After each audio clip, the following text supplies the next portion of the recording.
Hurmatli mijozlar, tamoshniy sklatimizga mana bunaqa moshniy manipulyatorlardan olib kelib qo'yganmiz. Shassiyimizda shakman bo'ladi. O'rtoqlar, strelamiz 7 tonnaga yuklarni bemalol ko'tarishi mumkin. Uzunligi 13,5 metrgacha chiqadi, 360 gradusda aylanadi. Ko'rishingiz mumkin.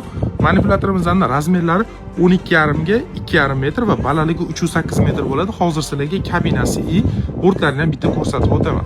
O'rtalar bu manipulyatorimizni kabinani ko'rinishi bo'ladi. Ko'rishingiz mumkin, yangilangan dizaynda juda ham chiroyli ishlangan.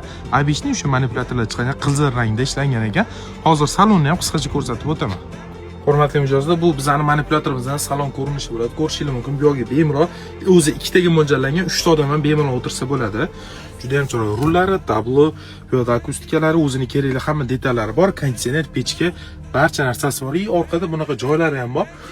Xohlasanglar salonni spalniy qilib qo'ysanglar bo'ladi, xohlasanglar buyumlaringni qo'ygan juda ham zo'r joy bo'ladi. Hurmatli mijozlar, bu manipulyatorimizni 3 ta mo'sti bo'ladi. Orqada 2 ta, oldinda bitta, orqa ikkitasi vidushi hisoblanadi. Juda ham moshniy manipulyator hisoblanadi. Bu texnikani sizlar bemalol avtokredit lizing asosida ham xarid qilishingiz mumkin. Xohlasanglar nalichaga xarid qilib, tamoshniy sklatimizdan olib ketishingiz ham mumkin.